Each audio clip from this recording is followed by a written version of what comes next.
దేవుని పరిశుద్ధ నామానికి మహిమ కలుగును గాక. ప్రభు అయిన యేసుక్రీస్తు నామములో మీ అందరికీ వందనాలు తెలియపరుస్తూ ఉన్నాను. ప్రియులారా, మనము ఆరాధిస్తున్నటువంటి దేవాతి దేవుడు ఎంత గొప్పవారు అని పరిశుద్ధ గ్రంథం తెలియపరుస్తుంది. మనం ఆరాధిస్తున్నటువంటి దేవాతి దేవుడు ఎంత గొప్పవారు అని ఆయన శక్తిని ఏ రీతిగా చూపిస్తుంది, ఆయన ప్రేమను ఏ రీతిగా తెలియపరుస్తుంది, ఆయన ఔన్నత్యాన్ని, ఆయన గొప్పతనాన్ని, ఆయన శక్తిని, ఆయన దైవత్వాన్ని పరిశుద్ధ గ్రంథం తెలియపరిచింది. అయితే మహాగణుడును యెషయా భక్తుడు తన గ్రంథములో రాస్తున్నటువంటి మాట, మహాగణుడును మహోన్నతుడును మహాపరిశుద్ధమైన స్థలములలో వసించు దేవుడు అని ఆయన రాస్తూ ఉన్నాడు. కోరాహు కుమారులు రాస్తూ ఉన్నారు. 47వ కీర్తనలో రాస్తూ ఉన్నారు 2వ చరణంలో. మనం ఆరాధించేటువంటి దేవుడు ఆయన మహోన్నతుడు అని, భయంకరుడు అని, ఆయన సర్వభూమికి కూడా మహారాజై ఉన్నారు అని రాశారు. నిజమే. ఈ రోజున ఈ లేఖనాన్ని నేను చదువుతున్నప్పుడు ఈ మాట మీతో పంచుకోవడానికి పరిశుద్ధాత్మ దేవుడు నాకు ఇచ్చినటువంటి తలంపును బట్టి ప్రభువును స్తుతిస్తున్నాను. నిజమే, ఈ భూమి మీద ఎంతోమంది రాజులను మనం చూస్తూ ఉంటాం. ఒక 5 సంవత్సరాలు పరిపాలన చేసేటువంటి రాజులు, లేదా 40 సంవత్సరాలు పరిపాలన చేసే రాజులను, లేదా ఒక 50 సంవత్సరాలు పరిపాలన చేసే రాజులను, ఇలా చూస్తూ పోతే అశాశ్వతమైనటువంటి రాజరికం ఈ లోకంలో మనుషులు చేయగలుగుతున్నారు. ఇప్పుడు మనం చూస్తున్నటువంటి అధికారులు, రాజులు, దేశాన్ని పరిపాలిస్తున్నటువంటి రాజులు, ఏమండి, ఈ రాజులు ఎంతకాలం ఉంటారు? ఈ రాజులు ఎంతకాలం మనుషులను ఏలుబడి చేస్తారు? వీరు ఎటువంటి రాజులు అని అంటే అశాశ్వతమైనటువంటి రాజులు, సాధారణమైనటువంటి రాజులు, కేవలం ఒక రాష్ట్రానికో ఒక దేశానికో రాజు. కానీ మనం ఆరాధిస్తున్నటువంటి దేవాతి దేవుడు, కోరాహు కుమారులు రాసినటువంటి కీర్తన 47వ కీర్తన ఇక్కడ రాస్తూ ఈ 2వ చరణంలో రాస్తూ ఉన్నాడు. ఈ మాటను మనము ఆరాధించేటువంటి దేవుడు సర్వభూమికి కూడా ఆయన మహారాజు అయి ఉన్నారని తెలియపరిచాడు. నిజమే కదా? ఈయన సర్వభూమికి కూడా, సర్వభూమికి, సర్వ మానవాళికి, సర్వ సృష్టికి కూడా ఈయన సర్వ సృష్టి కర్త అయినటువంటి దేవుడు, విశ్వానికి కూడా కర్త అయినటువంటి దేవుడు.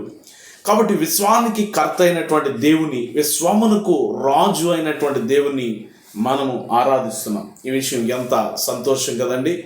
ఒక ప్రాంతానికి రాజు కాదు, ఒక దేశానికి రాజు కాదు, ఒక ఏరియాకి కాదు ఆయన, లేకపోతే 2 దేశాలకో లేకపోతే 2 ప్రాంతాలకో కాదు ఆయన. ఈ సర్వం ఆయన వల్లే సృజించబడింది. చాలామంది అపహాస్యం చేస్తారు. ఈ రోజున మనం కూడా చాలామందిని చూస్తున్నాం. దేవుడు ఆది యందు దేవుడు భూమి ఆకాశం సృజించారు అన్నటువంటి మాటను కూడా ఈ రోజున చాలామంది అపహాస్యం చేస్తున్నటువంటి పరిస్థితి మనం చూస్తూ ఉన్నాం. ఈ రోజున చాలామందిని మనం చూస్తున్నాం. దేవుడు పగటిని ఏలుటకు సూర్యుడిని, రాత్రిని ఏలుటకు చంద్రుడిని కలగజేశారు అని పరిశుద్ధ గ్రంథంలో రాయబడిన మాటను కూడా అపహాస్యం చేసేటువంటి వారు లేకపోలేదు. కాబట్టి ఈ సృష్టి ఉంది అనంటే, విశ్వం ఉంది అనంటే సృష్టికర్త లేడా? విశ్వానికి కర్త లేడా? ఉన్నారు. ఆ విశ్వమునకు కర్తే ప్రభు అయిన యేసుక్రీస్తు అని పరిశుద్ధ గ్రంథం తెలియపరుస్తుంది. సృష్టికర్త లేకుండా సృష్టి ఎలాగూ తయారు చేయబడుతుంది? కాబట్టి మనం వాడుతున్నటువంటి ప్రతి వస్తువు కూడా, ప్రతి వ్యక్తి ఎవరో ఒకరు దాన్ని తయారు చేసినటువంటి సందర్భం.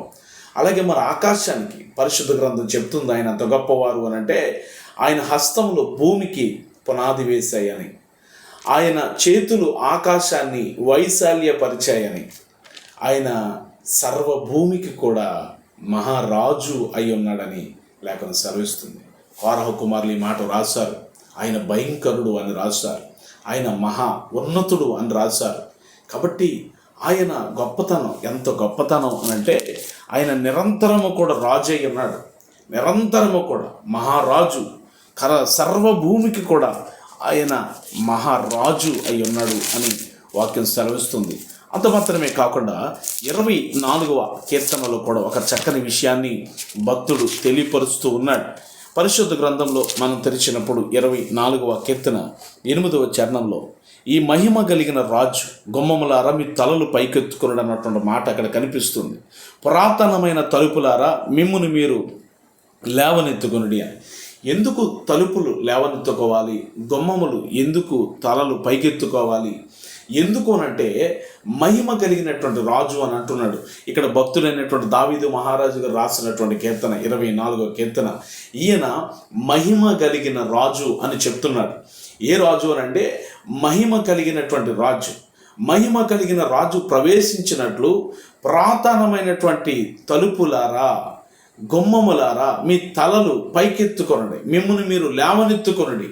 రాజు ప్రవేశించినట్లు. నిజమే కదా, పాత నిబంధన కాలంలో జకరియా గారు ప్రవచించారు, నీ రాజు సాత్వికుడై భారవాహక పశుపిల్ల అయిన చిన్న గాడిదనికి నీ వద్దకు వస్తున్నాడు. ఈ రాజు దీనుడు అని రాశాడు, ఈ రాజు సాత్వికుడు అని రాశాడు. కాబట్టి దావీదు గారిని అడిగితే ఈయన మహిమ కలిగినటువంటి రాజు అని చెప్పాడు. దేవునికి స్తోత్రం కలుగును గాక. కాబట్టి మనం ఆరాధించేటువంటి దేవుడు రాజులకు రాజు అన్నాడు, ప్రభువులకు ప్రభు అని అన్నాడు. కాబట్టి మనము ఆయన సేవిస్తున్న సమయంలో, ఆయన ఆరాధిస్తున్న సమయంలో నిర్లక్ష్యంగా ఉండడానికి, అవిధేయత చూపించడానికి మంచితనము కాదు. ఎందుకనంటే ఒక గవర్నమెంట్కి సంబంధించినటువంటి అధికారులు వచ్చినప్పుడు, లేదా ఒక వ్యక్తి ఇంటర్వ్యూ చేస్తున్నప్పుడు చాలా నమ్రతతో చాలా విధేయతతో అక్కడ వారు బిహేవ్ చేస్తారు, ప్రవర్తిస్తూ ఉంటారు. అయితే మనం ఆరాధిస్తున్నటువంటి దేవుణ్ణి సేవించడానికి మనం వెళ్ళినప్పుడు, ప్రార్థించడానికి మోకాలు వేసినప్పుడు, కీర్తించడానికి పాడుతున్నప్పుడు అవిధేయత చూపించవచ్చు అంటారా? దేవుణ్ణి గణపరిచే సమయంలో నిర్లక్ష్యం, ప్రార్థించే సమయంలో నిర్లక్ష్యం, దేవుని మందిరానికి వెళ్ళే ఆ సమయంలో నిర్లక్ష్యం మంచిదేనంటారా? ఈ మాటలు కొంచెం మీకు బాధ అనిపించినా కానీ ఇవి సత్యం. ఎందుకనంటే ఈ సర్వభూమికి రాజు అయినటువంటి దేవుణ్ణి మనం ఆరాధిస్తున్నప్పుడు ఎలా ఆరాధించాలి? పరిశుద్ధ గ్రంథం చెప్పింది, దేవుడు ఆత్మ గనుక ఆయనను ఆరాధించువారు ఆత్మతోనూ సత్యముతోనూ ఆరాధించాలని. కాబట్టి నా ప్రియమైన దేవుని బిడ్డలారా, ఇక్కడ మీకు తెలియపరుస్తున్నటువంటి మాట ఏంటి అంటే, దేవుడు సర్వభూమికి కూడా మహారాజు. ఇంకొకరు ఎవరైనా ఉన్నారా? సముద్రం ఎవరిది? ఆయనదే కదా. అందుకని 24వ కీర్తనలో భూమియు దాని సంపూర్ణతయు, లోకము దాని నివాసులు యెహోవావే అని అన్నాడు. ఇంకేమన్నారు దావీదు గారు అని అంటే, ఆయన సముద్రముల మీద దానికి పునాది వేశాడు. సముద్రము మీద దానికి పునాది వేశారు, ప్రవాహ జలముల మీద దానిని స్థిరపరిచాడు. ఎంత గొప్ప దేవుడు అంటే, మనం ఆరాధించే దేవుడు ఎంత శక్తిమంతుడో ఆలోచించేయండి. మరి దేవుని సన్నిధిని మనం ఎలా ఉంటున్నాం? ప్రసంగి గ్రంథంలో రాస్తాడు, నీవు దేవుని మందిరమునకు వెళుతున్నప్పుడు, ఎందుకు వెళుతున్నావు దేవుని మందిరానికి? ఎందుకు వెళుతున్నాం అనంటే దేవుని దగ్గరకు వెళుతున్నాం. ఎందుకు? ఆయన ఆరాధించడానికి, సేవించడానికి, గణపరచడానికి, మన అవసరతలు ఆయనకి చెప్పడానికి, శాంతి సమాధానముల కొరకు, నెమ్మది కొరకు, నిత్య జీవము కొరకు ఆయనని అందుకే కదా వెంబడించేది. స్వస్థత కొరకు, దీవెన కొరకు మనం ఆయన్ని అందుకనే కదా వెంబడించేది. కాబట్టి ఆయన దగ్గరకు వెళుతున్నప్పుడు మన ప్రవర్తన చాలా జాగ్రత్తగా చూసుకోవాలి అని అన్నాడు. సేవించడానికి వెళుతున్నటువంటి మనం, దేవుని సేవిస్తున్నటువంటి మనం, దేవుని గణపరుస్తున్నటువంటి మనం ఏ రీతిగా ప్రవర్తిస్తున్నాం, ఏ రీతిగా జీవిస్తున్నాం, ఏ రీతిగా దేవుణ్ణి కొనియాడుతున్నాం ఆలోచించే. అవిధేయతతో దేవుణ్ణి సేవిస్తే ఉపకారం ఉంటుందంటారా? నిర్లక్ష్యంగా దేవుని సన్నిధికి వెళ్తే దేవుడు సంతోషిస్తాడంటారా? లేదు. ఒకడు పూర్ణ శాస్త్రంలో ఆయన, ధర్మశాస్త్రోపదేశకుడు ఆయన ప్రభు దగ్గరకు వచ్చి, ప్రభువా ఆజ్ఞలలో ప్రధానమైన ఆజ్ఞ ఏది అని అన్నాడు. ప్రభు అయిన యేసుక్రీస్తు తెలియపరిచారు, నీ దేవుడైన యెహోవాను పూర్ణ హృదయముతో, పూర్ణ ఆత్మతో, పూర్ణ వివేకముతో, పూర్ణ శక్తితో ఆయనని సేవించాలి అని. ఎక్కడే ఫెయిల్ అయిపోతున్నాం మనం? దేవునిని ఆరాధించే విషయంలోనే ఫెయిల్ అయిపోతున్నాం. దేవునిని సేవించే విషయంలో ఎలాగా? పూర్ణ హృదయంతో ఆరాధించలేకపోతున్నాం. అలనాడు పరిసయ్యులను ఉద్దేశించి ప్రభు చెప్పాడు, ఈ ప్రజలు పెదవులతోనే నన్ను ఆరాధిస్తున్నారు, వారి హృదయం నాకు చాలా దూరంగా ఉంది అని అన్నాడు. ఈ రోజున హృదయముతో ఆరాధించేవారు కావాలి దేవునికి. మనస్సుతో నిర్దోషమైన చేతులను శుద్ధమైన హృదయము కలిగి ఉండి నిజమును పలికేవారు, నిజముగా జీవించేవారు, నిజముగా భక్తి చేసేవారు దేవునికి కావాలి. ఆయనే వారినే కోరుకుంటున్నాడు. దేవుడు ఆత్మతోనూ సత్యముతోనూ ఆరాధించే వారిని కోరుకుంటున్నారు. అట్టి వారిని దేవుడు కోరుకుంటున్నాడు అని చెప్పాడు. కాబట్టి శాస్త్రంలో ధర్మశాస్త్రోపదేశకులు ఒక ఆయన అడిగినప్పుడు ప్రభు ఈ మాట చెప్పాడు. ఎందుకనంటే మనం ఆరాధించే దేవుడు మహిమ కలిగిన రాజు. మనం ఆరాధించేటువంటి దేవుడు సర్వభూమికి కూడా మహారాజు. మనం ఆరాధించేటువంటి దేవుడు మహాఘనత వహించిన దేవాతి దేవుడు. అందుకని ఆయనను పోలిన వారు మరొకరు ఎవరు కూడా లేరు అని పరిశుద్ధ గ్రంథం తెలియపరుస్తుంది. రండి, పరిశుద్ధ గ్రంథంలో ఇర్మియా గ్రంథంలో ఒక అద్భుతమైనటువంటి విషయాన్ని ఇర్మియా భక్తుడు కూడా అక్కడ కూడా చక్కని విషయాన్ని 10వ అధ్యాయం ఇర్మియా గ్రంథం 10వ అధ్యాయం 6-7 వచనాలు మనం చదువుతున్నప్పుడు ఒక అద్భుతమైనటువంటి విషయాన్ని, దేవునిని పోలిన వారు ఇంకెవరైనా ఉన్నారా అని అంటే ఏమండి ఇక్కడ రాస్తున్నాడు 10వ అధ్యాయం 6-7 వచనాల్లో, యెహోవా నిన్ను పోలిన వాడు ఎవడునూ లేడు, నీవు మహాత్మ్యము గలవాడు, నీ శౌర్యమును బట్టి నీ నామము వలన నీ నామము ఘనమైనది అయ్యెను అన్నాడు. జనములకు రాజా అన్నాడు. ఏమండి, జనములకు రాజా, నీకు భయపడని వాడు ఎవడు అన్నాడు. జనములకు రాజు. ఇక్కడ రాస్తున్నటువంటి నిన్ను పోలిన వారు ఎవరున్నారు? నిన్ను పోలిన వారు ఎవరున్నారు? నీకు సాటి అయిన వారు ఎవరున్నారు?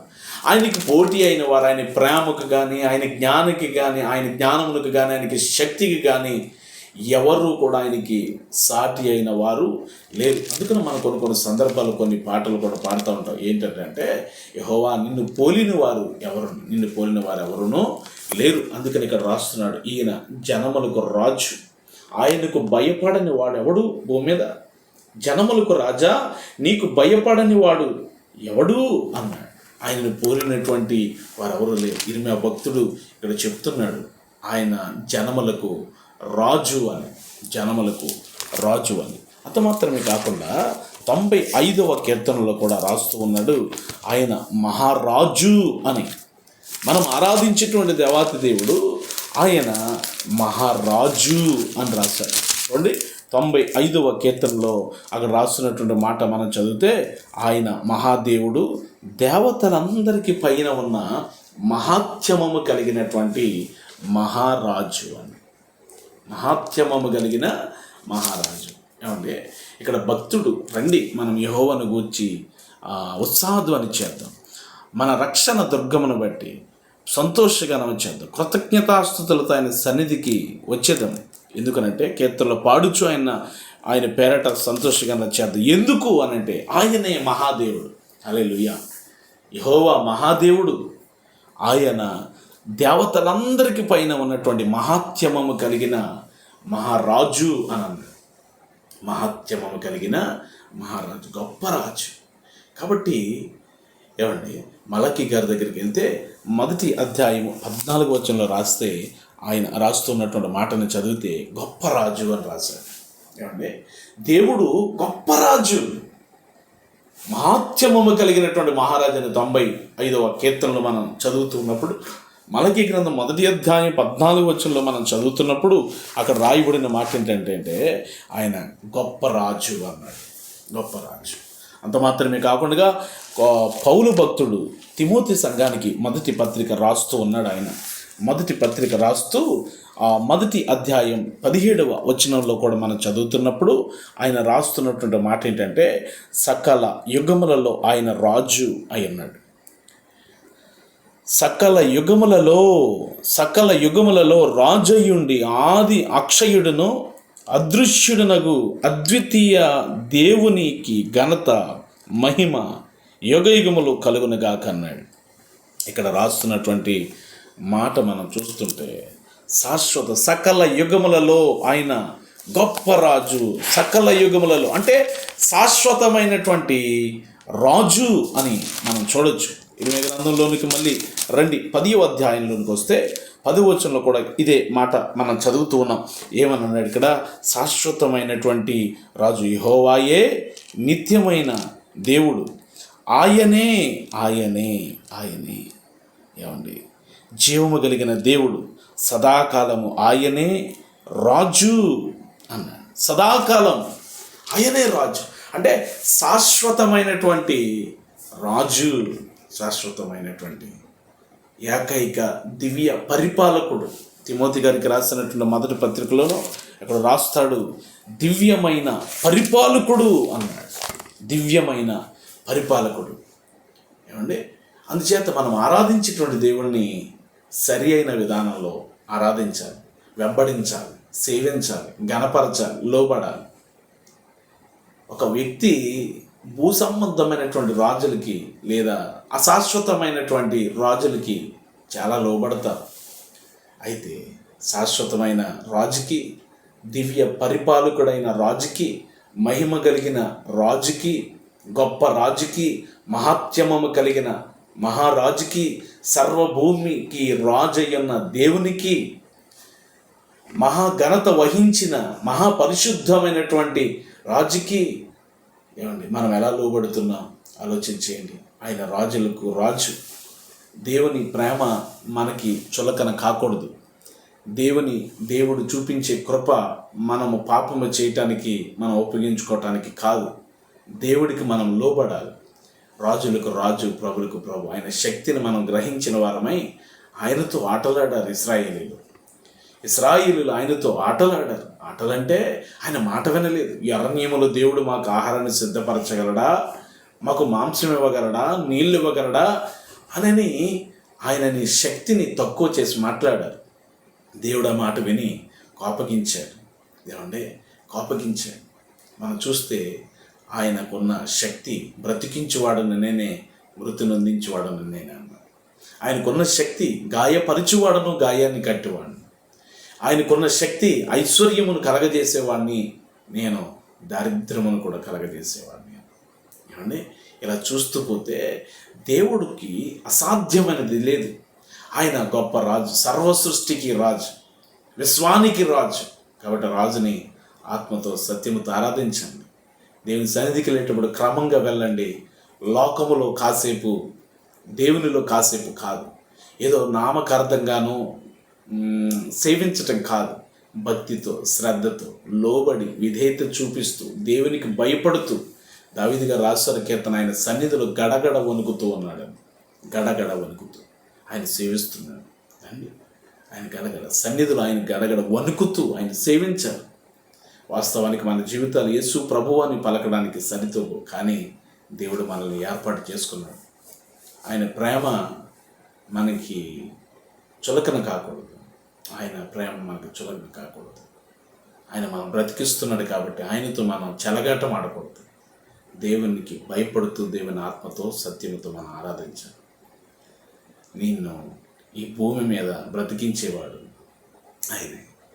నువ్వు మరణిస్తే అటు నిత్య జీవమును కూడా ఇచ్చేవాడు ఆయన. కాబట్టి ప్రియమైన దేవుడులారా గమనించాలి. క్రీస్తుని రాజులకు రాజు, ప్రభులకు ప్రభువు అని మనం ఆయనతో సత్సంబంధం కలిగి ప్రతిదినం ఆయన ఘనపరుద్దాం, ఆయనకు లోబడదాం, ఆయనకు విధేయత చూపిద్దాం.